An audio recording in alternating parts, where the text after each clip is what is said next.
You are told to find in radian the value of x with that range, and the equation it is 2 cos minus sine x is equals to 1. So how to go about this? We will say, so on such an equation, what you do, we have a law that governs the cosine rule, third cosine rule, where we say that sine square of x plus cos square of x is equals to 1. That is the rule. Therefore, it means I can replace, if I just make cos the subject of formula, I bring the other one this side. Therefore, cos square x will be 1 minus sine square x. So I can replace cos square x with 1 minus square x. So let us do that. It will be 2 in bracket 1 minus sine square x. I've replaced that minus sine x, that we just have uniform of sine and sine.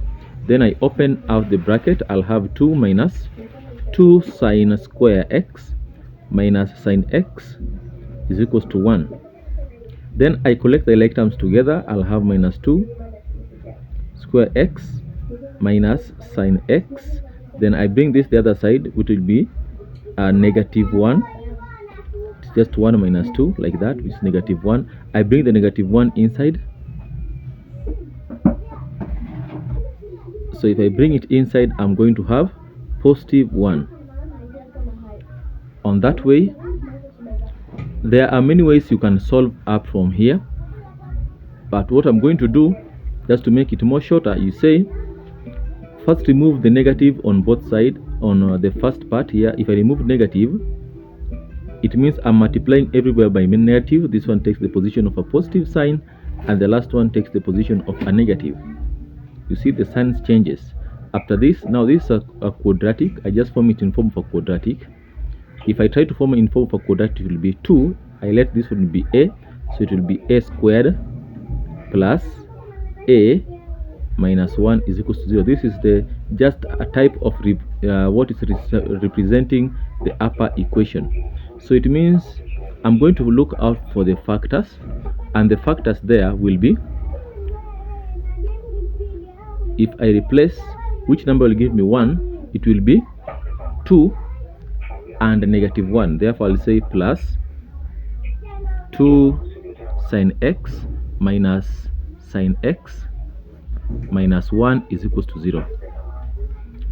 Yeah, you can however also apply it here. If you are using this method, you say 2a squared, then you say plus 2a minus 1. It's just the same thing. So the common thing here, it is 2 sine x. It will go here, sine x times plus 1. The same to this case, sine x plus 1. Then the common here is negative 1. So I'll have, for the first part, I take the ones that are outside and the ones that are inside, like that. So if I form the first equation, it will be that 2 sine x minus 1 is equals to 0. Therefore it will be, if I proceed on this side, that sine x is equals to 1 over 2. Therefore the value of x for the first case will be sine inverse of a half, which is 30 degrees. Then on the second equation, it was sine x plus 1 is equals to 0. If I proceed it here, it will be sine x is equals to negative 1. Therefore the value of x is going to be negative 90. But they want our equations to be in form of radian. Therefore, because this one is a positive one, we are going to have two values here. A range, it is 2 pi, which is 360. So on the first case, I can say that a pi radian is equals to 180 degrees, or you can say 2 pi radian is equals to 360. So I'm going to divide here this one by this. So 30 divided by 180. The first one will be 1 over 6 pi radian. The second one, equation that satisfies this equation, 5 over 6 pi radian.